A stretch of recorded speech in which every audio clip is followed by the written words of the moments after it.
तो हम लोग पिछले 4 दिन से कुछ एक बातों को एक सीक्वेंस में समझने की कोशिश कर रहे थे। तो जैसे मैंने आपको ये बताया कि जो पूरा एग्जिस्टेंस है, इस एग्जिस्टेंस में 2 प्रकार की वस्तुएं हैं। एक प्रकार की वस्तु है जिसको हम लोग कह रहे हैं, जिसको आकाश तत्व के रूप में जानते हैं, जिसको स्पेस भी कहते हैं। कुछ लोग उसको रिक्त स्थली कहते हैं। फिलॉसफिकल लैंग्वेज में उसको शून्य कह रहे हैं, शून्य। और दूसरी प्रकार की वस्तुएं हैं जो क्रियाशील वस्तुएं हैं। तो शून्य अपने आप में कोई क्रिया नहीं है। तो क्रिया का मतलब होता है जिसमें कोई बल है और उसमें कोई गति है और उस गति के कारण से कोई परिणाम पैदा हो रहा है, तभी हम उसको क्रिया कह सकते हैं, नहीं तो क्रिया नहीं है। ये जो स्पेस है, इसमें कोई फोर्स नहीं है और इसमें कोई गति नहीं है और इसमें कोई परिणाम पैदा नहीं होता है।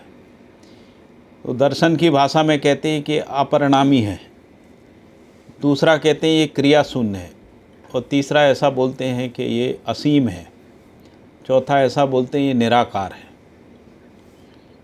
पांचवा फिलॉसफी में ऐसा भी बोलते हैं कि ये जो स्पेस है या जो व्यापक वस्तु है, ये अखंड है, इसका टुकड़ा टुकड़ा नहीं हो सकता, भाग विभाग नहीं हो सकता, जैसे क्रियाशील वस्तुओं का हो सकता है। भौतिक रासायनिक वस्तु के टुकड़े टुकड़े हो सकते हैं, लेकिन इस स्पेस का टुकड़ा टुकड़ा नहीं हो सकता, इसलिए ये अखंड है। और ये घटती बढ़ती नहीं है, इसमें कोई परिणाम पैदा नहीं होता, इसलिए ये पूर्ण है। जो अपूर्ण क्रियाएं होती हैं उसमें कुछ ना कुछ परिणाम परिवर्तन होता रहता है, लेकिन इसमें कोई परिणाम परिवर्तन नहीं होता। जैसे लोहे में जंग लगती है ना, तो एक नया परिणाम पैदा हो जाता है। लोहा पानी के साथ क्रिया करके आयरन ऑक्साइड बनाता है, जिसको जंग बोलते हैं। तो जंग जो है वो लोहा भी नहीं है और ना पानी है, उन दोनों के योगफल से एक नया परिणाम है। तो उसी तरीके से ये जो व्यापक वस्तु है, जिसको स्पेस कहते हैं, इसमें कोई परिणाम नहीं होता है, इसीलिए इसको पूर्ण कहते हैं।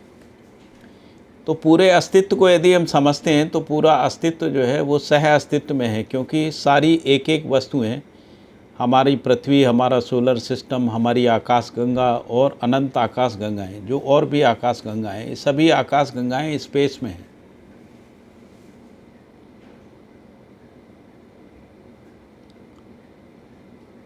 एक मिनट में ये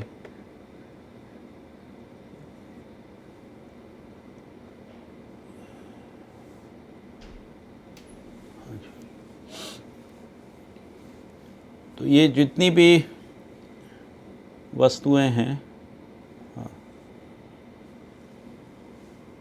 तो मैंने कहा कि जो क्रियाशील वस्तु हैं, जिनको हम लोग यदि सूक्ष्मता से देखना शुरू करें, तो परमाणु के जो पार्टिकल हैं, सब एटॉमिक पार्टिकल्स हैं, या पार्टिकल्स में भी जो जिनको हम क्वार्क आदि कह रहे हैं, वो सब हैं।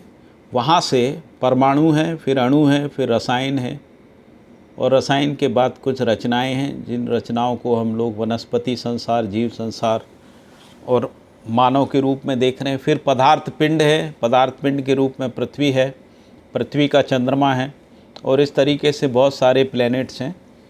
और हमारा इस सोलर सिस्टम में एक सूर्य है, जिसको हम स्टार कह रहे हैं, और ऐसे अनंत स्टार से मिलके एक गैलेक्सी है। ये सारी गैलेक्सीज जो हैं वो स्पेस में हैं, और स्पेस और गैलेक्सीज के कोएग्जिस्टेंस में एग्जिस्टेंस है, ऐसा जो है एग्जिस्टेंस के बारे में समझ में आता है।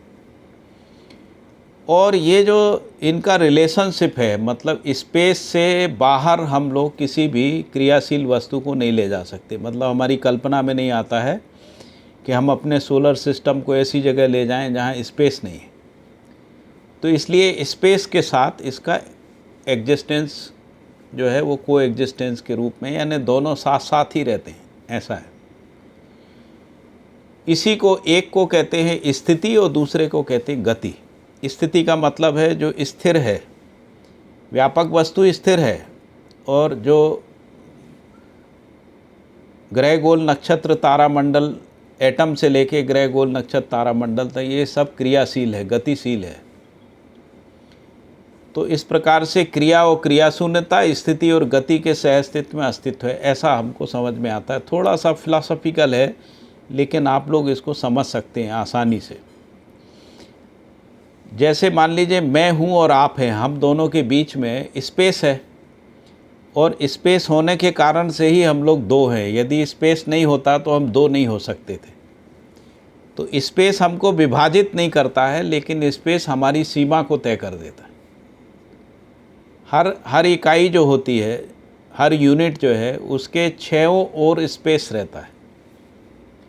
इसलिए स्पेस जो है इकाई की रचना की, यूनिट की सीमा को तय कर देता है। इसलिए जितनी भी क्रियाशील वस्तुएं हैं उनकी कोई ना कोई सीमा होती है, और जो व्यापक वस्तु है उसकी कोई सीमा पहचानने में नहीं आती, मानव की कल्पना में नहीं आती।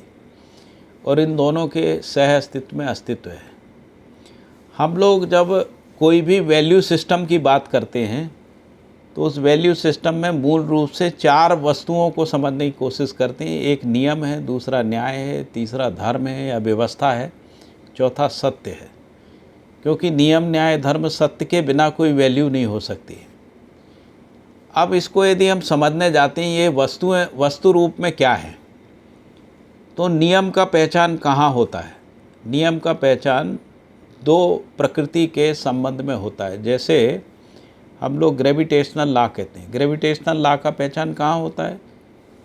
तो ग्रेविटेशनल लॉ का जो पहचान है,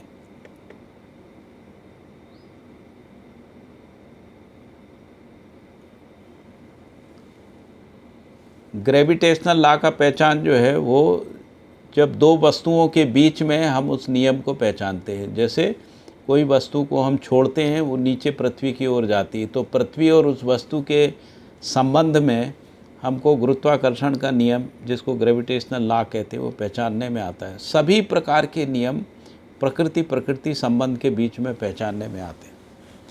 न्याय कहाँ पहचानने में आता है? तो मानव के संबंध में पहचानने में आता है। जब मानव संतान जन्म लेती है तब सबसे पहले वो अपने माँ के साथ संबंध को पहचानती है। तो माँ के साथ जो ममता का संबंध होता है, स्नेह का, प्यार का संबंध होता है, उसी को न्याय कहते हैं। और यदि ममता नहीं है, स्नेह नहीं, प्यार नहीं है, तो अन्याय है। फिर संतान जो है धीरे धीरे अपने पिता के साथ, भाई बहनों के साथ संबंध को पहचानती है। इस तरीके से मानव संबंधों में न्याय का पहचान होता है। मानव संबंध में यदि संबंध में मूल्य नहीं होते हैं तो अन्याय होता है। तो इसलिए न्याय शब्द जो है वो मानव संबंधों में पहचानने में आता है। मानव प्रकृति संबंध में, जिसको हम लोग धर्म या व्यवस्था कहते हैं, उसको पहचाना जाता है। जैसे मानव का नदी के साथ संबंध, मानव का पहाड़ के साथ संबंध, मानव का जीव जंतुओं के साथ संबंध, मानव का वनस्पति जगत के साथ संबंध, इस संबंध में हम लोग व्यवस्था को पहचानते हैं। इसी को धर्म कहते हैं। जैसे नदियों को गंदा करना, पेड़ पौधों को काटना, जीव का हिंसा करना, इस सब को अधर्म माना गया। और इसलिए माना गया है क्योंकि ऐसा करने से अव्यवस्था फैलती है, डिसऑर्डर क्रिएट होता है, प्राकृतिक संतुलन बिगड़ता है, और इसीलिए इसको धर्म विपरीत मानते हैं। तो धर्म का पहचान मानव और प्रकृति संबंध में होता है, और जिसको हम लोग सत्य कह रहे हैं उसका पहचान व्यापक वस्तु और प्रकृति के संबंध में सत्य का पहचान होता है। और जिसके बारे में मैंने कहा कि वो सह अस्तित्व है। सह अस्तित्व ही परम सत्य है, ऐसा स्पष्ट होता है। और सह अस्तित्व में परम संबंध है, जो व्यापक वस्तु और प्रकृति का परम संबंध है। यही परम संबंध परम सत्य के रूप में मानव जाति के अनुभव में आता है। इसी बात को हमको समझना, हम पूरी ज़िंदगी यही 4 चीज़ों को समझने में लगाते हैं। पूरी मानव परंपरा हजारों साल से प्राकृतिक नियमों को समझने का प्रयास कर रही है, मानव में न्याय को समझने का प्रयास कर रही है, मानव का प्रकृति के साथ क्या संबंध है, प्रकृति के साथ मानव को कैसे जीना है, इसको हम लोग हजारों साल से समझने का प्रयास कर रहे हैं। और सत्य जो है वो हमेशा से मानव के अध्ययन, शोध और साधना का विषय रहा है। जो लोग साधक हैं वो भी सत्य के साधक होते हैं। सत्य को जानने के लिए ही साधनाएं होती हैं। जो लोग वैज्ञानिक हैं वो भी सत्यान्वेषण में लगे हुए हैं, सत्य के अन्वेषण में लगे रहते हैं। और जो फिलॉसफर्स हैं वो भी सत्य को समझना चाहते हैं और सत्य की व्याख्या करना चाहते हैं। इसलिए पूरा जो शैक्षिक जगत है, जो पूरी मानव परंपरा है, वो नियम न्याय धर्म सत्य को समझना चाहती है, क्योंकि कोई भी व्यवस्था नियम न्याय धर्म और सत्य के बिना नहीं हो सकती है। चाहे वो राजनीतिक व्यवस्था हो, अर्थव्यवस्था हो, न्याय व्यवस्था हो, धर्म व्यवस्था हो, समाज व्यवस्था हो, या किसी विश्वविद्यालय की या कॉलेज की व्यवस्था हो। कॉलेज की व्यवस्था भी कुछ नियमों से चलती है। वहाँ पे भी जो लोग काम करते हैं उनके आपस में संबंध होते हैं। यदि उन संबंध में न्याय होता है तभी वो कॉलेज व्यवस्था में रहता है, नहीं तो अव्यवस्था हो जाती है, डिसऑर्डर हो जाता है, विरोध हो जाता है। एक दूसरे की आलोचना, निंदा, द्वेष, एक दूसरे की गलतियाँ निकालना, गलती में लड़ाई झगड़े करना, पॉलिटिक्स करना, छल कपट करना, ये फिर शुरू हो जाता है यदि न्याय नहीं होता है। न्याय होता है तो व्यवस्था बनी रहती है, अन्याय में अव्यवस्था का अनुभव है। इसी तरीके से हर चीज़, हर परिवार में, समाज में, संस्था में, राज्य में, राष्ट्र में और अंतर्राष्ट्र में नियम से ही सभी मानवीय क्रियाकलाप चलता है। इसलिए मानव जाति नियम का अध्ययन करती है। नियम का मतलब होता है हर क्रिया के अंदर जो नियंत्रण करने वाली जो ताकत है उसको नियम कहते हैं। क्रिया की जो नियंत्रण पृष्ठभूमि है उसको नियम कहते हैं। जैसे पृथ्वी जो है एक निश्चित नियम से घूम रही है, अपनी एक्सिस पे भी घूम रही है और सूर्य के चारों ओर भी घूम रही है। और पृथ्वी का जो घूमना है वो नियंत्रित गति है। तो ये जो नियंत्रण को बनाए रखने वाली जो वास्तविकता है उसको नियम कहते हैं। तो नियम क्या करता है? प्रकृति के क्रियाकलाप को नियंत्रित रखता है। उसी प्रकार से जो मानव का विचार है वो बौद्धिक नियमों से नियंत्रित होता है। मानव का व्यवहार सामाजिक नियमों से नियंत्रित होता है। मानव जो कुछ भी उत्पादन करता है वो प्राकृतिक नियमों से नियंत्रित होता है। तो इस तरीके से नियम नियंत्रण पृष्ठभूमि के रूप में पहचानने में आता है। जो प्रकृति संबंध के रूप में ही नियम को हम पहचान पाते हैं, यानी नियम का अनुभव कर सकते हैं। मानव मानव संबंध में न्याय का अनुभव कर सकते हैं, मानव प्रकृति संबंध में धर्म का अनुभव कर सकते हैं। यानी मानव जब प्रकृति के साथ संबंध पूर्वक जीता है। संबंध पूर्वक जीने का मतलब है कि मानव प्रकृति के लिए उपयोगी होता है, पूरक होता है, उसके नियंत्रण को बनाए रखने में सहयोगी होता है, उसके संतुलन को बनाए रखने में सहयोगी होता है, उसकी शुद्धता को, पवित्रता को बनाए रखने में सहयोगी होता है। तब हम ये कह सकते हैं कि वो मानव प्रकृति के साथ संबंध को पहचान के धर्म का अनुभव कर सकता है, नहीं तो अधर्म का अनुभव होता है।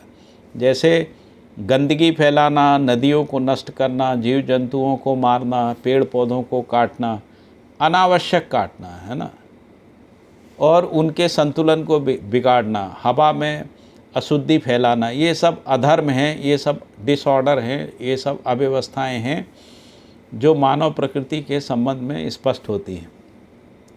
तो मैंने कहा कि हजारों साल से हम इन्हीं को समझने का प्रयास कर रहे हैं। नियम न्याय धर्म सत्य पूर्वक ही व्यवस्था होती है। व्यवस्था को समझना और व्यवस्था में जीना, हर मानव व्यवस्था को समझना चाहता है, व्यवस्था में जीना चाहता है। जो व्यक्ति व्यवस्था को नहीं समझता है वो दुर्घटनाग्रस्त होता है। जो व्यक्ति व्यवस्था में नहीं जीता है वो दुखी रहता है, परेशान रहता है, पीड़ित होता है, उपेक्षित होता है ना। इसलिए व्यवस्था को समझना, व्यवस्था को जीना। यदि हम व्यवस्था को समझते हैं तभी हमारे अंदर विश्वास पैदा होता है कि हम व्यवस्था में जी सकते हैं। यदि हम व्यवस्था को समझते नहीं हैं तो हम व्यवस्था में जी सकते हैं, ये विश्वास पैदा नहीं होता है। जबकि हर मानव विश्वासपूर्वक जीना चाहता है, अविश्वास के साथ कोई नहीं जीना चाहता। इसीलिए व्यवस्था को समझना अनिवार्यता है।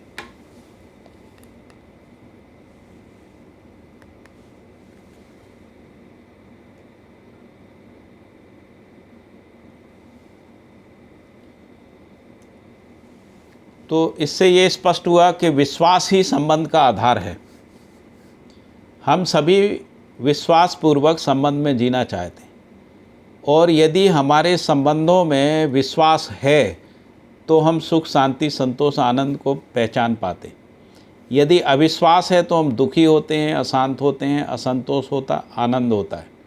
और यदि हमारे अंदर विश्वास है तो सुख, शांति, संतोष, आनंद का अनुभव होता है, और सुख, शांति, संतोष, आनंद होता है तो संबंधों में प्रसन्नता होती है, खुशी होती है, हर्ष होता है, उमंग होती है, उल्लास होता है, और हम उत्सव पूर्वक जी सकते हैं। परिवार में उत्सव होता है, समाज में उत्सव होता है, राष्ट्र में उत्सव होता है। और यदि विश्वास नहीं है, जैसे परिवार में जो संबंध हैं उनमें परस्पर विश्वास नहीं है, तो इसके विपरीत होता है। सुख के विपरीत दुख होगा, शांति के विपरीत अशांति होगी, संतोष की जगह असंतोष होगा, आनंद की जगह अनानंद होगा, पीड़ा होगी, और प्रसन्नता की जगह फ्रस्ट्रेशन होगा। तो इसलिए विश्वासपूर्वक जीना हर मानव चाहता है, क्योंकि हर व्यक्ति सुख, शांति, संतोष, आनंद चाहता है।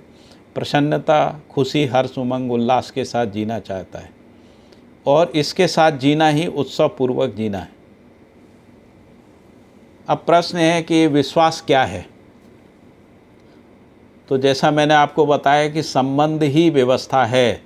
यदि हम संबंध में जीते हैं तो व्यवस्था में जीते हैं, संबंध में नहीं जीते हैं तो अव्यवस्था होती है। जैसे हम परिवार संबंध में जीते हैं तो परिवार व्यवस्था में जीते हैं। यदि परिवार के संबंध को तोड़ के जीते हैं तो अव्यवस्था होती है। जैसे हम समाज के साथ संबंध में जीते हैं, हर परिवार समाज के साथ संबंध में जीता है तो व्यवस्था रहती है। यदि समाज में परिवारों के बीच में संबंध नहीं होता है तो अव्यवस्था होती, अविश्वास होता है। इसीलिए संबंध ही व्यवस्था है, व्यवस्था ही विश्वास है। फिर क्या है कि हमको समझना क्या है, क्या है विश्वास, मूल रूप से विश्वास क्या है। तो यहाँ लिखा है कि समझ ही विश्वास है, ना समझ ही अविश्वास है। यदि हमको मैं कौन हूँ, मानव क्या है, प्रकृति क्या है, अस्तित्व क्या है, इसका समझ नहीं है तो हमारे अंदर अविश्वास होता है, अज्ञान होता है, भ्रम होता है। तो इसलिए समझ ही विश्वास है, और समझकर जीना ही विश्वास है। यदि हम समझकर जीते हैं तो परस्परता में एक दूसरे के साथ विश्वास बनता है। जैसे माता पिता पुत्र पुत्री के बीच में विश्वास बनता है, भाई बहनों के बीच में विश्वास बनता है, जैसे पति पत्नी के बीच में विश्वास बनता है, मित्रों के साथ विश्वास बनता है। यदि हम समझ के जीते हैं, नासमझी में जीते हैं तो विश्वास नहीं बनता है। हम माने रहते हैं कि विश्वास है, फिर हम धोखा खा जाते हैं। फिर हम कहते हैं अरे हमारे मित्र ने ऐसा कर दिया, हम तो ऐसा नहीं चाहते थे। तो हमको लगता है हमारे साथ धोखा हो गया, क्योंकि हमने ठीक से समझा नहीं। तो यदि समझ की कमी है तो विश्वास की कमी होती है, और यदि ना समझी है तो अविश्वास होता है। ना जी पाना ही अविश्वास है। यदि हम संबंध में नहीं जी पा रहे, हम अपने भाई के साथ नहीं जी पा रहे हैं, हम अपने मित्र के साथ नहीं जी पा रहे हैं, हम अपने गुरु के साथ नहीं जी पा रहे हैं, हम अपने माता पिता के साथ नहीं जी पा रहे हैं, तो इसका मतलब है अविश्वास है। माता पिता के साथ जो संबंध है उसमें अविश्वास है, भाई बहन के साथ जो संबंध है उसमें अविश्वास है, गुरु शिष्य के बीच में या शिक्षक और विद्यार्थी के बीच में जो संबंध है उसमें अविश्वास है, मित्र मित्र के बीच में अविश्वास है। अविश्वास का मतलब ही होता है हम जी नहीं पा रहे। फिर प्रश्न उठता है कि हमको समझना क्या है। तो समझने के लिए, जैसा हमने पहले भी बताया कि समझने के लिए हमको नियम को समझना है, न्याय को समझना है, धर्म को समझना है, सत्य को समझना है। क्यों समझना है? क्योंकि नियम, न्याय, धर्म, सत्य पूर्वक जीने से सुख, शांति, संतोष, आनंद मिलता है। नियम, न्याय, धर्म, सत्यपूर्वक व्यवस्था में जीने से समाधान, समृद्धि, अभय, सहअस्तित्व का अनुभव होता है। तो फिर आएगा कि हमको जीना कैसे है। तो जीना नियम के साथ है, न्याय के साथ है, धर्म के साथ है, सत्य के साथ है।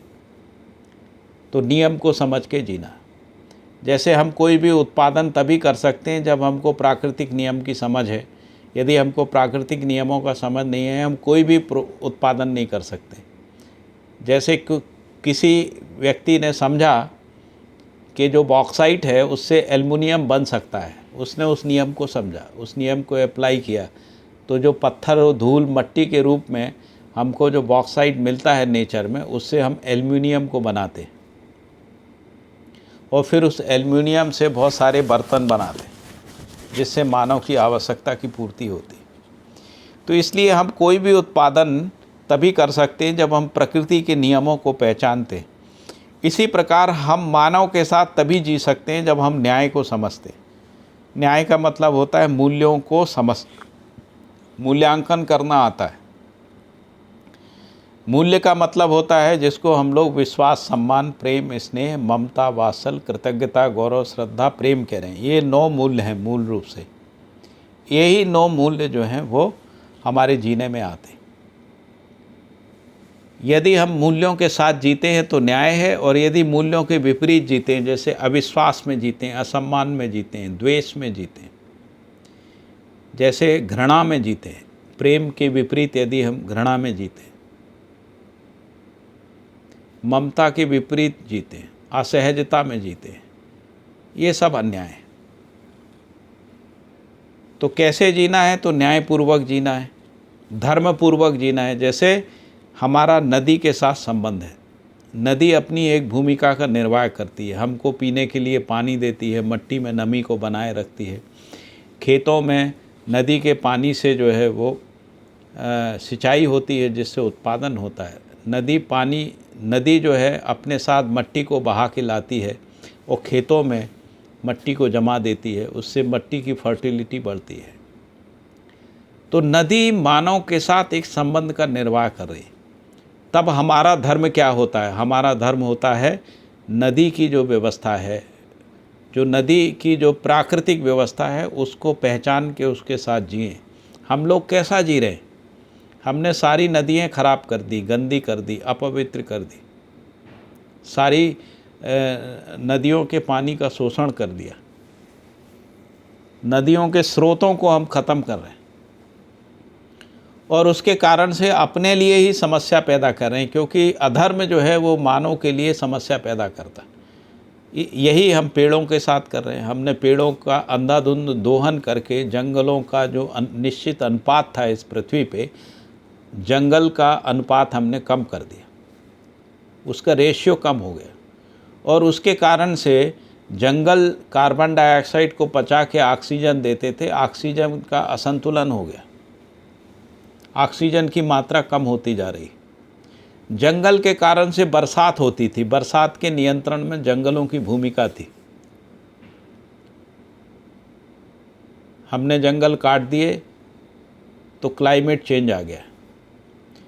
जंगल क्या करते थे? वन जो है मट्टी को बांध के रखते थे, मट्टी को बनाने का काम भी करते थे। मट्टी का मतलब होता है उपजाऊ मट्टी, जिसमें कोई चीज़ पैदा होती।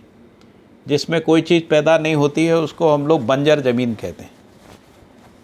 तो ये जो उपजाऊ ज़मीन है उसको बनाने का काम जंगल करते हैं, क्योंकि जंगल के जो पत्ते हैं वो जब नीचे गिरते हैं और मट्टी में जब वो सड़ते हैं तब उसमें माइक्रो ऑर्गेनिज्म के रूप में मट्टी के पोषकता को बढ़ा देते। तो वन अपनी भूमिका का निर्वाह कर रहे थे। अब जंगल काट दिए तो जो बायोमास से जो मट्टी बनने का प्रोसेस है उसमें व्यवधान आ गया, इसलिए बंजर भूमि जो है वो बढ़ती जा रही। जहाँ पर सहजता से उत्पादन हो रहा था, अभी वहाँ रसायन डाल के भी उत्पादन नहीं हो रहा है। जो लोग हरियाणा और पंजाब की स्थितियों को समझते हैं उनको पता होगा कि हरियाणा और पंजाब में बहुत बड़ी मात्रा में रासायनिक फर्टिलाइज़र का, केमिकल फर्टिलाइज़र का उपयोग हुआ। उसके कारण से मट्टी के अंदर जो जैविक तत्व था वो ख़त्म हो गया या कम हो गया। उसके कारण से अब बहुत अधिक रसायन डालने के बाद भी उत्पादन नहीं हो पा रहा है, और जो उत्पादन होता है उसमें वो गुणवत्ता नहीं है जो मानव के पोषण करने के लिए आवश्यक है। इस तरीके से यदि हम प्रकृति के साथ संबंध को पहचाने बिना जीते हैं तो हम अधर्म को फैलाते हैं, अव्यवस्था को पैदा करते हैं। और इसी प्रकार सत्यपूर्वक जीना है। सत्यपूर्वक जीना है यानी सहअस्तित्व से जीना है, यानी साथ साथ जीना है। अकेले जीने और समुदाय चेतना में जीने से मानव जाति में केवल लड़ाई झगड़े, शोषण, अपराध, हिंसा ही हुआ है। और यदि हम मिलजुल के जीते हैं, यानी सह अस्तित्व में जीते हैं, यानी सत्यपूर्वक जीते हैं, तो हम सुख शांति संतोष आनंद को समाधान समृद्धि अभय सह अस्तित्व पूर्वक इस धरती पे अनंत काल तक जी सकते हैं। इसलिए समझने की वस्तु नियम न्याय धर्म सत्य ही है। इसके बाद विश्वास क्या है और विश्वास कैसे होता है, ये प्रश्न आता है। तो मैंने पहले भी लिखा था कि संबंध ही विश्वास है और संबंध में विश्वास है। यदि संबंध है तो विश्वास है। जैसे दो मित्रों के बीच में यदि संबंध है, इसका मतलब उनमें विश्वास है। और यदि संबंध है तो परस्परता में विश्वास है। यदि संबंध नहीं है तो विश्वास नहीं है। तो संबंध पूर्वक जीना सुख शांति संतोष आनंद प्रसन्नता खुशी हर्ष प्रफुल्लता और उत्साह है। मैं सुखपूर्वक उत्सवपूर्वक रहना और जीना चाहता हूँ, जी सकता हूँ, यही विश्वास है। मानव में विश्वास कब होता है? जब वो सुखपूर्वक जी सके, उत्सवपूर्वक जी सके, जैसा वो जीना चाहता है वैसा जी सके, तभी विश्वास होता है। यदि वो गुलामी में जीता है जो उसको स्वीकार नहीं है, जैसा वो जीना नहीं चाहता है। कोई भी आदमी गुलामी में परतंत्रता में जीना नहीं चाहता। और यदि परतंत्रता में, अभाव में, दरिद्रता में, दुख में, पीड़ा में, विरोध में यदि उसको जीना पड़ रहा है, इसका मतलब है कि विश्वास नहीं है। फिर लिखा है कि नियम न्याय धर्म सत्यपूर्ण यथार्थ जानकारी के प्रति जो उत्पन्न दृढ़ता है वही विश्वास है। जैसे हमको ये विश्वास है ना कि हम पानी पिएंगे तो हमारी प्यास बुझ जाएगी, क्योंकि ये प्रकृति का नियम है, पानी प्यास बुझाता है। ये इस नियम को मानव जाति ने पहचाना, तो इसके प्रति जो हमारी दृढ़ता है वही विश्वास है। इसलिए यदि किसी की पानी से प्यास नहीं बुझती है तो हम कहते हैं ऐसा हो ही नहीं सकता। जैसे हमको ये विश्वास है कि हम किसी भी वस्तु को छोड़ते हैं, भारी वस्तु को, ठोस वस्तु को, वो नीचे गिरती है। हमने कभी ऐसा कल्पना नहीं कर सकते कि हम किसी वस्तु को छोड़ें और वो नीचे ना गिरे, ऊपर चली जाए। और यदि वो ऊपर चली जाएगी तो हमारे अंदर अविश्वास पैदा होगा। क्यों अविश्वास पैदा होगा? क्योंकि हमारी जो यथार्थ जानकारी है, जो एक्सपेरिमेंटल नॉलेज है, जो प्रामाणिक ज्ञान है, वो ये कहता है कि पृथ्वी में गुरुत्वाकर्षण है, इसीलिए पृथ्वी अपने आकर्षण बल के माध्यम से सभी वस्तुओं को अपनी ओर खींचती है।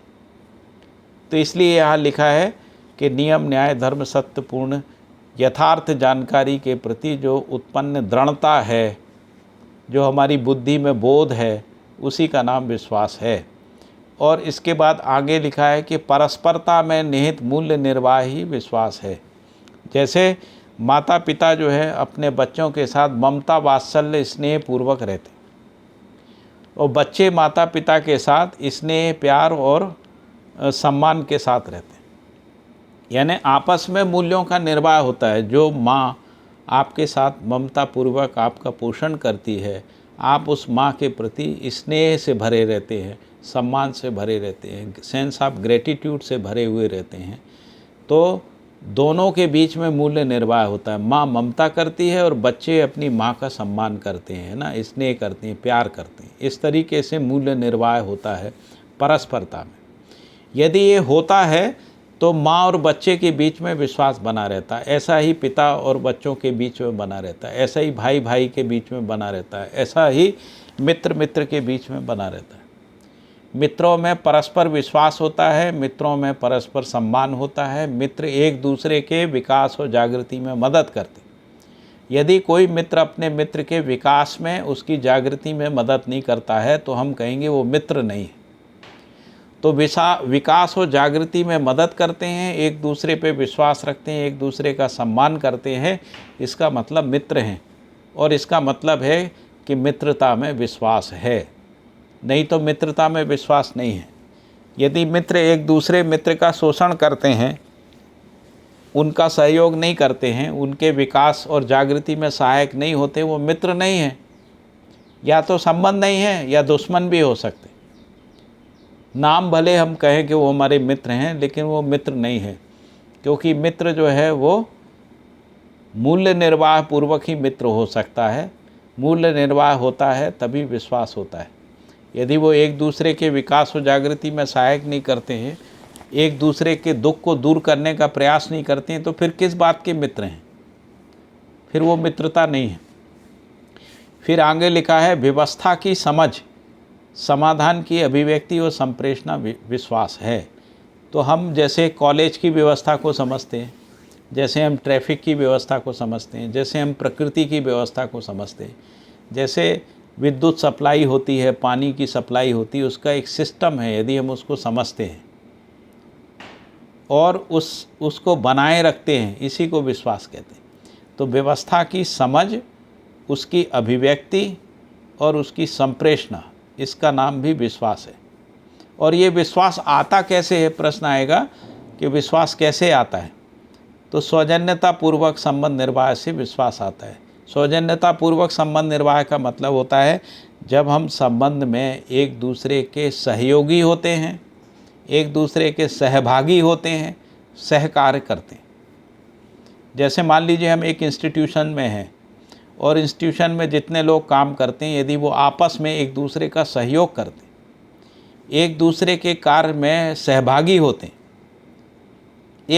सब मिलके कोई काम करते हैं। जैसे आज ये इंडक्शन प्रोग्राम हो रहा है आपके कॉलेज में, इस कॉलेज में सभी डिपार्टमेंट के फैकल्टी मिलकर सहभागी होकर ही तो इस काम को कर पा रहे हैं। और सहभागी होके कर रहे हैं, इसीलिए कर रहे हैं क्योंकि उनको विश्वास है। क्या विश्वास है? कि जिसको जो दायित्व दिया गया है वो दायित्व का निर्वाह समय पे करेगा। जैसे अभी आपसे पहले, मेरे से पहले एक व्याख्यान हो रहा था, तो आपके जो समन्वयक हैं और जो अपना वक्तव्य दे रहे थे, उनको पता था कि हमको 2 बजे ख़त्म करना है।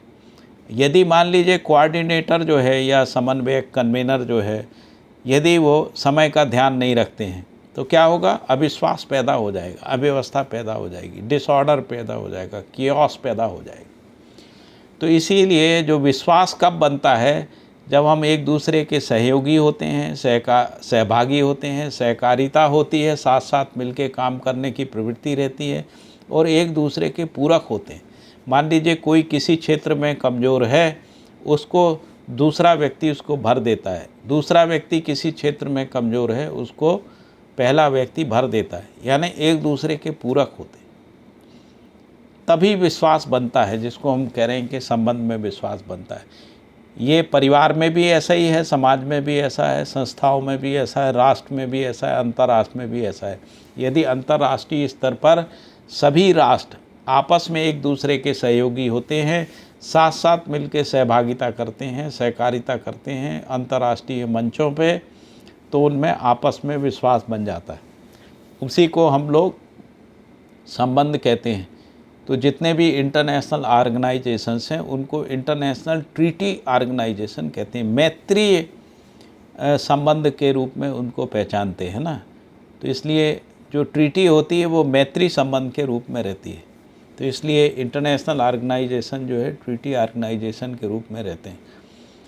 और ये इसी का नाम सौजन्यता है, इसी से विश्वास बनता है। जितना जितना राष्ट्रों के बीच में विश्वास बना रहेगा, उतना राष्ट्र युद्ध से मुक्त रहेंगे, आपस में विरोध से मुक्त रहेंगे, हिंसा से मुक्त रहेंगे। जितना जितना राष्ट्रों के बीच में असहयोग होगा, अविश्वास होगा, उतना उतना राष्ट्रों के बीच में विरोध होगा, युद्ध होगा, हिंसा होगी, अपराध होगा। जबकि मानव जाति अपराध, हिंसा, युद्ध से मुक्त होकर जीना चाहती है। इसके और आगे चलते हैं तो इसमें लिखा है, इस स्लाइड आपको दिख रही होगी, इसमें लिखा है कि हम सभी संबंधों को समझना और संबंध में जीना चाहते हैं कि एक ही जगह में होना चाहिए। हम सभी को संबंधों को समझना है और संबंध में जीना है या संबंध के साथ जीना है, ऐसा होगा। हम सभी संबंध में ही रहते हैं। हमारा जन्म जो है वो संबंध पूर्वक होता है। हम जब भी जन्म लेते हैं, जन्म के साथ ही हम संबंध को पहचानते हैं। जैसे माँ को पहचानते हैं, पिता को पहचानते हैं, धीरे धीरे परिवार में भाई बहनों को पहचानते हैं, फिर और भी लोगों को हम लोग धीरे धीरे पहचानते हैं। परिवार में मामा, चाचा, काका, फूआ, इस सबको पहचानते हैं। तो हम सभी संबंध में ही जन्म लेते हैं, संबंध में ही रहते हैं, इसलिए संबंध में जीना अनिवार्य है, स्वेच्छा नहीं है। और यदि कोई इसको स्वेच्छा बना लेता है और वो मनमानी करता है, तब वो परिवार टूट जाता है, संबंध टूट जाता है, या संबंध बोझ बन जाता है, फिर संबंध में दुख होने लगता है। इसीलिए संबंध को ठीक से समझने की ज़रूरत है। संबंध को समझना और संबंध में जीना अनिवार्यता है, यही विश्वास का आधार है। परिवार में संबंध दादा दादी, माता पिता, भाई बहन, पति पत्नी, बुआ मामा आदि, इस रूप में परिवार में और परिवारों की परस्परता में संबंध होते हैं। हर परिवार का संबंध दूसरे परिवार से रहता ही है, क्योंकि हमारी माँ एक दूसरे परिवार से आती है और वो हमारे पिता के परिवार में आती है ना। तो इस तरीके से परिवारों का भी आपस में संबंध होता है और इस संबंध को ही सामाजिक जीवन कहते हैं। परिवारों का जो आपस में संबंध है उसी को समाज कहते हैं या सामाजिक जीवन कहते हैं। हर परिवार के 50-100 परिवारों के साथ संबंध होते ही हैं और उन्हीं के बीच में सामाजिकता का पहचान होता है। सामाजिकता का मतलब होता है एक दूसरे के प्रति सहयोग का भाव, एक दूसरे के प्रति सहकारिता का भाव, पूरकता का भाव। यदि वो भाव है, एक दूसरे के प्रति सम्मान का भाव, एक दूसरे के प्रति प्रेम का भाव, स्नेह का भाव, यदि वो है तो सामाजिकता है, नहीं तो इसके विपरीत है तो असामाजिकता है। हम लोग सामाजिकता पूर्वक जीना चाहते हैं, इसलिए संबंध के महत्व को पहचानने की ज़रूरत है। मैं संबंध की बात इसलिए भी ज़्यादा कर रहा हूँ क्योंकि अभी जो दौर शुरू हुआ है पिछले 30 साल में, उसमें बड़ी मात्रा में संबंध टूट रहे हैं। आप लोगों ने स्विट्ज़रलैंड का नाम सुना होगा। स्विट्ज़रलैंड एक ऐसा देश है जहाँ मैरिज रिलेशनशिप ख़त्म हो गई। जर्मनी एक ऐसा देश है जहाँ मैरिज रिलेशनशिप आलमोस्ट ख़त्म होने के कगार पर है। मेरे एक मित्र हैं जो वहाँ की एक यूनिवर्सिटी में सोशियोलॉजी के प्रोफेसर हैं। एक बार मैंने उनसे पूछा कि आपके परिवारों की फैमिली का स्टेटस क्या है, तो उन्होंने हंसते हुए मुझसे ये कहा कि आप किस परिवार की बात कर रहे हैं। तो मेरे लिए आश्चर्य का विषय था, क्योंकि हमारे देश में तो परिवार स्पष्ट रूप से व्याख्यायित है। और फिर जब हम लोगों की चर्चा हुई तो चर्चा का विराम कहाँ हुआ जाके, उन्होंने कहा कि हमारे देश में स्थिति ये हो गई है कि ग्रैंड पेरेंट्स जो हैं वो परिवार के सदस्य नहीं होते। कुत्ते और बिल्ली, कैट्स एंड डॉग्स जो हैं वो परिवार के सदस्य हो सकते हैं, लेकिन ग्रैंड पेरेंट्स नहीं हो सकते। ये स्थिति है। वही स्थिति धीरे धीरे हमारे देश में आ रही। इसका मतलब क्या हुआ? ग्रैंड पेरेंट्स के साथ संबंध टूट गया और वो पीड़ा के रूप में अभिव्यक्त हो रहा है। मानव संबंध के बिना सुखी नहीं रहता है। यदि वो आदमी के साथ संबंध पूर्वक सुखी नहीं रहेगा तो वो कुत्ते बिल्ली पाल के संबंध में अब उस कमी को भरने का प्रयास करेगा, क्योंकि आदमी को संबंध पूर्वक जीने का नैसर्गिक रूप से अधिकार है, नैसर्गिक प्रवृत्ति है उसकी। तो इसलिए आप देखेंगे कि यूरोप में और अमेरिका में, बहुत सारे दुनिया के बड़े बड़े देशों में जहाँ परिवार में संबंध ख़त्म हो गए हैं, वहाँ लोग बिल्ली और कुत्ते के साथ संबंध को पहचान के अपनी उस रिक्तता को पूरा करने का प्रयास करते हैं। लेकिन वहाँ संबंध निर्वाह एक पक्षी ही होता है, क्योंकि आप जो कुत्ते बिल्ली होते हैं उनकी अपेक्षा केवल आहार तक ही रहती है, संवेदना तक रहती है। उनमें कोई विश्वास, सम्मान, प्रेम, स्नेह जैसी चीज़ नहीं होती। ममता, वात्सल्य, स्नेह, प्रेम, ममता, ये सारी चीज़ें मानव के साथ ही स्पष्ट होती हैं, जीव के साथ स्पष्ट नहीं होती। जीव को दो ही चीज़ चाहिए होती है, एक संवेदना और दूसरा जो है भोजन, आहार। इसको आप देते रहिए, वो आपके साथ, जो पालतू है वो आपके साथ सुखी रहते हैं और उसमें भी वो अपना आचरण नहीं छोड़ते हैं ना। तो इसका मतलब है संबंध में जीना अनिवार्य है और इसीलिए संबंध को समझना भी अनिवार्य है। फिर परिवार के रूप में जो समाज है उसमें क्या होता है? उसमें उत्पादन होता है, विनिमय होती है, शिक्षा होती है, स्वास्थ्य होता है, सुरक्षा का काम होता है। ये सब परिवार के रूप में जो व्यवस्था होती है, इसी को हम लोग समाज की विधि व्यवस्था के रूप में राष्ट्र और अंतर्राष्ट्र में पहचानते हैं। संबंध में सभी एक दूसरे के सुख समृद्धि के लिए होते हैं। जैसे परिवार में जो भी उत्पादन का काम होता है वो परिवार के सभी सदस्यों की समृद्धि का कारण होता है। ऐसा नहीं होता है कि परिवार में जो समृद्धि आती है वो किसी एक व्यक्ति के लिए आती है। उस समृद्धि का जो एहसास है वो परिवार के सभी सदस्यों को रहता है। यदि परिवार में सुख रहता है, यानी संबंध का पहचान रहता है और लोग एक दूसरे के साथ विश्वासपूर्वक रहते हैं, तो सभी परिवार सुखी रहते हैं। तो संबंध में सभी एक दूसरे के सुख समृद्धि के लिए ही होते हैं। यदि कोई दुखी होता है तो परिवार के जो दूसरे सदस्य होते हैं उसका दुख दूर करने का प्रयास करते हैं, है ना। परिवार में किसी के पास कोई कमी होती है, परिवार के बाकी सदस्य जो है मिल के या दूसरे परिवार जो हमारे साथ संबंध में हैं वो उस कमी को पूरा करने का प्रयास करते हैं। इसी को सह अस्तित्व पूर्वक जीना कहते हैं, इसी को संबंध में जीना कहते हैं। न्याय और व्यवस्था में जीने के लिए भी ये जरूरी है। फिर लिखा है कि संबंध में ही स्नेह, प्यार, ममता, वात्सल्य, संबंध और कर्तव्य दायित्व का भाव है। यदि संबंध नहीं है तो कर्तव्य दायित्व नहीं होता है। जैसे हम बाज़ार में भीड़ होती है तो उस भीड़ के प्रति हमारा कोई कर्तव्य दायित्व नहीं है। कर्तव्य दायित्व तब होता है जब हम कोई संबंध को स्वीकारते हैं। जैसे ही कोई माता पिता किसी संतान को जन्म देते हैं, उसी के साथ वो कर्तव्य दायित्व के भाव से भर जाते हैं। का मतलब क्या है?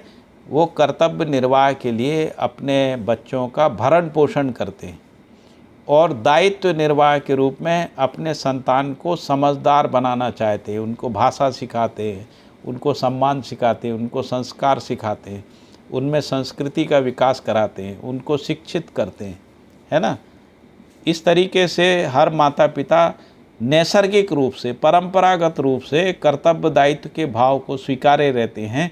और ये कर्तव्य दायित्व का जो निर्वाह है वो स्नेह, प्यार, ममता, वात्सल्य, सम्मान पूर्वक ही होता है। ऐसा नहीं होता है कि हम कर्तव्य का निर्वाह करते हुए ममता ना हो, प्यार ना हो, वात्सल्य नहीं हो, सम्मान नहीं हो, स्नेह नहीं हो, विश्वास ना हो। विश्वास नहीं है तो कौन कर्तव्य दायित्व का निर्वाह करेगा? तो इसलिए संबंध में ही स्नेह, प्यार, ममता, वात्सल्य, सम्मान और कर्तव्य दायित्व का भाव है। यदि संबंध नहीं है तो इसका पहचान नहीं है। फिर समझना और जीना ही विश्वास है। तो क्या समझना है? स्वयं को समझना है, मानव को समझना है, समाज को समझना है, संबंध को समझना है, प्रकृति को समझना, अस्तित्व को समझना। समझने के लिए कुल इतनी ही वस्तुएं हैं। स्वयं को समझना, मैं क्या हूँ, क्यों हूँ, कैसे हूँ, मानव क्या है, क्यों है, कैसे है, समाज क्या है, क्यों है, कैसे है, अस्तित्व में संबंध क्या है, क्यों है, कैसे है, प्रकृति क्या है, क्यों है, कैसे है, अस्तित्व क्या है, क्यों है, कैसे है। ये थोड़े से प्रश्न हैं जिन प्रश्नों को समझना है। और इन प्रश्नों को समझने की जो विधि है वो निरीक्षण, परीक्षण और सर्वेक्षण है। निरीक्षण स्वयं में सही के प्रति आश्वस्ति को पैदा करता है। निरीक्षण पूर्वक क्या होता है? हम अपने में देखते हैं और अपने अंदर सही को पहचानते हैं। सही को पहचानने से हम आश्वस्त हो जाते हैं। परीक्षण से क्या होता है कि हम परस्परता में सही का पुष्टि होती है। हमने जो सही पहचाना है, यदि दूसरा भी उसको सही पहचानता है, उसकी पुष्टि होती है। जैसे उदाहरण के लिए, पानी पीने से मेरी प्यास बुझ गई, तो हम दूसरे से पूछते हैं क्या पानी पीने से तुम्हारी प्यास बुझी? वो कहता हाँ मेरी भी बुझ गई। तो हम ऐसा सिद्धांत पहचान लेते हैं कि पानी पीने से प्यास बुझती है। इसी विधि से हम सारे नियम को, विधि को, प्रक्रिया को, प्रणाली को, सिद्धांतों को पहचानते हैं निरीक्षण और परीक्षण विधि से। कई बार ये होता है कि जो परीक्षण है वो 2, 3, 4, 10 लोगों के बीच में होता है, लेकिन यदि हमको यूनिवर्सलिटी को पहचानना है तो हम सर्वेक्षण करते हैं। सर्वेक्षण का मतलब होता है कुछ बड़े मासेस में जाके उसको जांच के देखते हैं क्या सभी की प्यास पानी पीने से बुझती है। जैसे मैं अपने में देखता हूँ और मैं ऐसा पाता हूँ कि मैं सम्मान चाहता हूँ, तो फिर मैं अपने संबंधी से पूछता हूँ, क्या आप भी सम्मान चाहते हैं? वो कहता है हाँ मैं भी सम्मान चाहता हूँ। तो फिर हम सर्वेक्षण करते हैं तो हर आयु के बच्चों से पूछते हैं, छोटे बच्चे से लेके बूढ़े व्यक्ति तक। फिर महिलाओं से और पुरुष से भी पूछते हैं, फिर अमीर से और गरीब से भी पूछते हैं, फिर शहरी व्यक्ति और गांव के व्यक्ति से भी पूछते हैं, है ना। फिर पढ़े लिखे से और गैर पढ़े लिखे से भी पूछते हैं, फिर नेताजी से भी पूछते हैं और जो नेता नहीं है उनसे भी पूछते हैं, सबसे पूछते हैं क्या आप सम्मान चाहते हैं। और यदि उत्तर आता है कि हर व्यक्ति कहता है हाँ मैं सम्मान चाहता हूँ, तो फिर सर्वेक्षण पूर्वक ये यूनिवर्सल सिद्धांत हमको पता लगता है, हर मानव सम्मान पूर्वक जीना चाहता है। तो और जब हम इसको यूनिवर्सलिटी में पहचान लेते हैं, सार्वभौमिकता में पहचान लेते हैं, तभी हमको विश्वास होता है। जैसे हम विश्वास पूर्वक कह सकते हैं क्योंकि हमने बहुत सारे लोगों के साथ सर्वेक्षण पूर्वक इसको पहचाना है कि हर व्यक्ति की प्यास पानी पीने से बुझती है, यानी यथार्थ ज्ञानकारी के प्रति दृढ़ता हो जाती है, वो उसी का नाम विश्वास है। तो समझना और जीना ही विश्वास है। समझने की वस्तु जो है यहाँ आपको स्पष्ट की, स्वयं को समझना, मैं कौन हूँ, क्या हूँ, कैसा हूँ। जैसे एक प्रश्न आया था ना कि हम अमर हैं या हम अमर नहीं हैं, या एक प्रश्न आया था कि बुद्धि और विचार में क्या अंतर है ना। ये क्या है? स्वयं को समझने का प्रयास कर रहे हैं, हमारे अपने अंदर में क्या होता है। फिर हम मानव को समझने का प्रयास करते हैं, क्या मानव केवल रोटी कपड़े मकान से संतुष्ट हो जाता है? तो उत्तर आता है मानव रोटी कपड़े मकान से शरीर की आवश्यकता के प्रति, है ना, तृप्त हो सकता है, लेकिन उसको रोटी कपड़े मकान के अलावा सम्मान चाहिए, उसको विश्वास चाहिए, प्रेम चाहिए, स्नेह चाहिए, उसको न्याय चाहिए, उसको समझदारी चाहिए, ज्ञान चाहिए। और यदि इसका अभाव है तो मानव रोटी कपड़ा मकान होने के बावजूद भी सुखी नहीं होता है, वो दुखी बना रहता है। अज्ञानी आदमी सुखी नहीं होता है, ज्ञानी आदमी सुखी रहता है। जिसमें अविश्वास है वो सुखी नहीं होता है, जिसमें सम्मान नहीं है उसमें सुख नहीं होता है, जिसमें प्रेम स्नेह की कमी है उसमें सुख नहीं होता है। प्रेम स्नेह की कमी ही दुख है, इस रूप में स्पष्ट होता है। इसलिए स्वयं को समझना, मानव को समझना, समाज को, संबंध को, प्रकृति अस्तित्व को समझना जरूरी है। समझने की विधि मैंने बताया कि निरीक्षण, परीक्षण और सर्वेक्षण है। निरीक्षण से आश्वस्ति आती है, परीक्षण से जो सही हमने पहचाना है उसकी पुष्टि होती है, और यूनिवर्सलिटी से उस पर विश्वास होता है। फिर आगे है स्वयं को और संबंध को समझना है। जैसे मैं हूँ तो दूसरा भी है, परिवार है और समाज भी है, प्रकृति भी है, व्यवस्था भी है ना। तो मैं हूँ तो मुझे स्वयं में विश्वास के साथ जीना है। दूसरे हैं तो दूसरों के साथ भी विश्वासपूर्वक जीना है। परिवार और समाज है तो परिवार और समाज के साथ भी विश्वासपूर्वक जीना है। प्रकृति है तो प्रकृति के साथ विश्वासपूर्वक जीना है। तो प्रकृति के साथ, व्यवस्था के साथ विश्वासपूर्वक जीना है। तो प्रकृति के साथ विश्वासपूर्वक कोई कैसे जी सकता है? तो प्राकृतिक नियमों के अनुसार, प्राकृतिक नियमों को पहचान के उसके अनुरूप जीने से विश्वास बनता है। व्यवस्था के साथ, मुझे व्यवस्था के साथ जीना है तो जो भी सामाजिक, आर्थिक, राजनीतिक व्यवस्था है, जो प्राकृतिक व्यवस्था है, उसके साथ जीना है। जैसे हम राज्य की व्यवस्था के विपरीत जाके जीने का प्रयास करते हैं तो हमारा राज्य के साथ कॉन्फ्लिक्ट होता है, हिंसा होती है, दंगे होते हैं, लड़ाई झगड़े होते हैं, युद्ध होती है ना। तो हम राज्य की व्यवस्था को पहचान के राज्य की व्यवस्था के साथ जीते हैं, संविधान को की व्यवस्था को पहचान के संविधान की व्यवस्था के साथ जीते हैं। यदि कोई स्टेट, जैसे कोई मुख्यमंत्री या कोई विधानसभा, कोई मंत्री परिषद संविधान व्यवस्था को पहचान के संविधान व्यवस्था के विपरीत कार्य करती है, उस स्टेट में कॉन्फ्लिक्ट पैदा हो जाता है संविधान के साथ। उसमें उसको न्यायपालिका जो है उस काम के से रोक देती है, और यदि रोकती नहीं है तो उस सरकार को बर्खास्त कर दिया जाता है, उसको बर्खास्त करने का अधिकार होता है। या ऐसा कोई बड़ा आदमी जैसे राष्ट्रपति है, वो संविधान के विपरीत जाके कोई काम करता है तो उसके खिलाफ इम्पीचमेंट आता है। इम्पीचमेंट का मतलब होता है उसके खिलाफ मुकदमा आता है जो लोकसभा में उसको पारित करके वहाँ उसको दंडित किया जा सकता है, बर्खास्त किया जा सकता है। इस तरीके से हमको विश्वास को समझना है, स्वयं में विश्वास को, दूसरे के साथ कैसे विश्वासपूर्वक जी सकते हैं, परिवार समाज के साथ विश्वासपूर्वक कैसे जी सकते हैं, प्रकृति के साथ विश्वासपूर्वक कैसे जी सकते हैं और व्यवस्था के साथ विश्वासपूर्वक कैसे जी सकते हैं। क्योंकि स्वयं और संबंध को समझ के ही सुखपूर्वक जी सकता हूँ, क्योंकि हर व्यक्ति यानी मैं स्वयं और संबंध को समझकर ही सुखपूर्वक जी सकता हूँ। इसके बाद चलिए वो जो प्रश्न था उसके ऊपर शिफ्ट होते हैं हम लोग। हम अपने अंदर में देखते हैं कि हमारे अंदर में क्या होता है। तो यहाँ एक चार्ट बनाया है जिसमें कुछ गोले हैं, रंग बिरंगे गोले बने हुए हैं, है ना। सॉरी,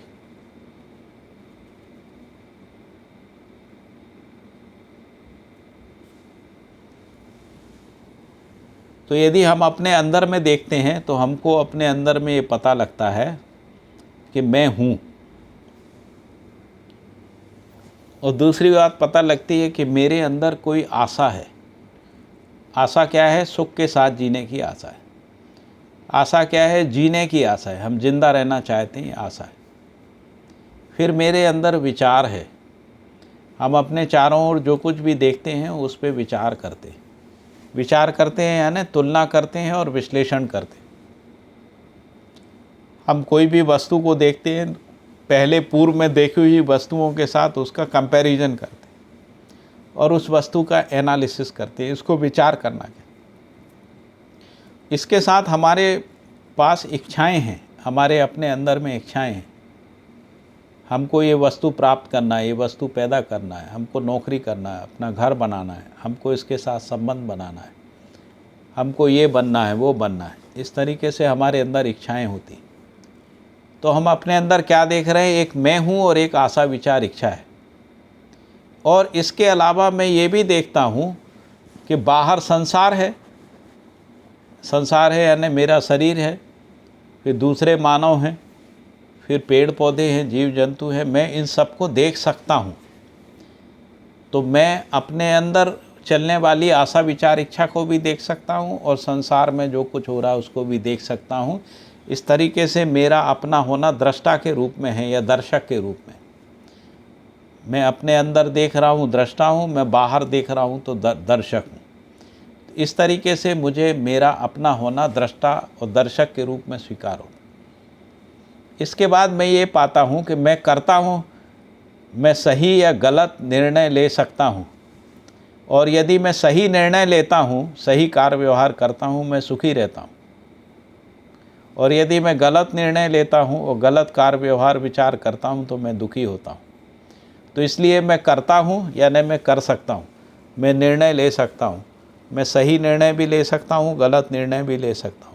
निर्णय पूर्वक मैं सही कार्य व्यवहार कर सकता हूँ, इस रूप में मैं करता हूँ।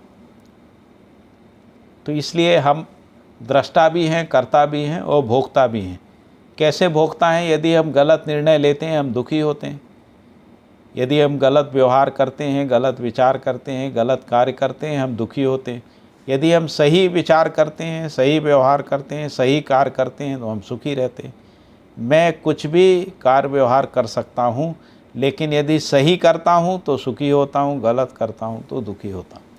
तो इस तरीके से मैं कौन हूँ का उत्तर आ गया। मैं दृष्टा हूँ, करता हूँ, भोगता हूँ। मेरे अंदर क्या चल रहा है? तो मेरे अंदर आशा विचार इच्छाएँ चल रही हैं। आशा विचार इच्छाएँ क्यों चल रही हैं? ताकि मैं सही को पहचान सकूँ। सही क्या है और गलत क्या है इसको मैं पहचान सकूँ। सही क्या है, गलत क्या है, उसके अनुसार जीने की इच्छा मेरे अंदर है। मेरे अंदर सही के साथ जीने की इच्छा है, गलत के साथ जीने की इच्छा नहीं है। मेरे अंदर सही के साथ जीने की इच्छा इसलिए है क्योंकि सही जीने से सुखी होता हूँ, गलत जीने से दुखी होता हूँ। तो एक स्तर पे हमने अपने अंदर का विश्लेषण किया। अभी और आगे चलते हैं।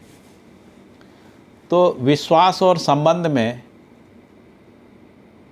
मन, वृत्ति, चित्त, बुद्धि में आशा विचार इच्छा नियंत्रित और समरस रहते हैं। यदि मेरे अंदर विश्वास है और संबंधों में विश्वास है ना, मेरे अंदर विश्वास है और जो रिलेशनशिप है, जैसे माता पिता, पति पत्नी, पुत्र पुत्री, भाई बहन, है ना, इन सब के बीच में विश्वास है। हमको अपने मित्र पे विश्वास है, हमको अपने रिलेशनशिप में विश्वास है। तो हमारे अंदर जो आशा विचार इच्छा है वो नियंत्रित रहती है, उसमें हार्मोनी बनी रहती है, उसमें अंतर विरोध नहीं रहता है। और यदि अविश्वास होता है, जैसे मान लो आपको अपने मित्र पे अविश्वास हो जाए, तो आपका विचार जो है वो अस्थिर अनिश्चित हो जाता है, आपकी इच्छाएं अस्थिर अनिश्चित हो जाती हैं, आपकी आशा निराशा में बदल जाती, हताशा में बदल जाती। तो इसका मतलब है कि जो विश्वास और संबंध है वो आपके अंतर जगत को नियंत्रित रखता है, समरस रखता है। और यदि ये नियंत्रित और समरस रहता है, जिसको हार्मोनी कहते हैं, यदि हार्मोनी बनी रहती है तो मैं सुखी रहता हूँ, प्रसन्न रहता हूँ, शांत रहता हूँ।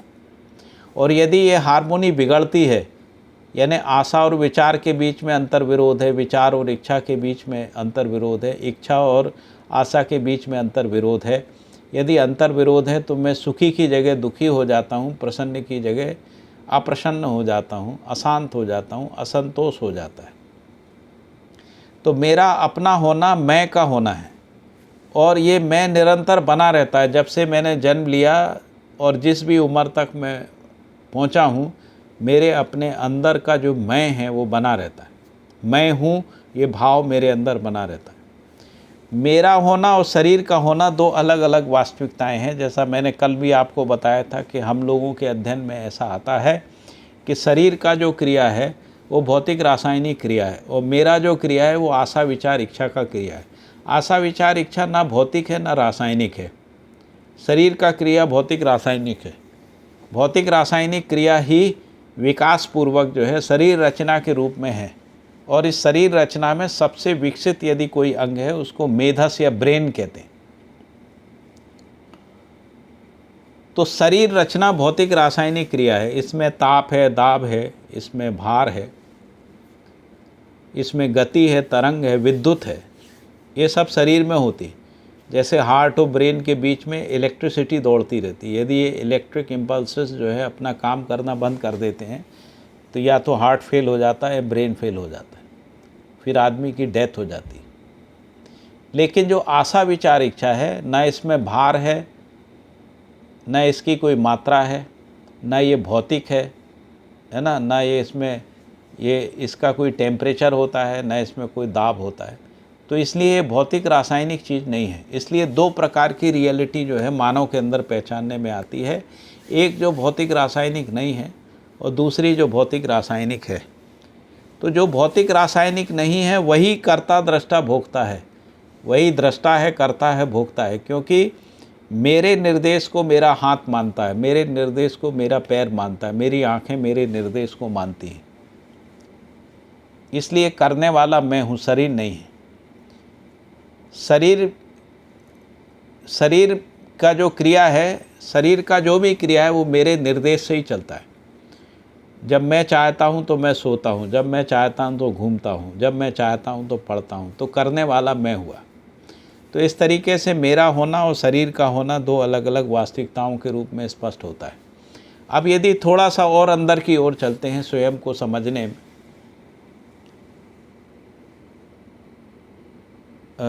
मुझे लग रहा है टाइम हो गया है।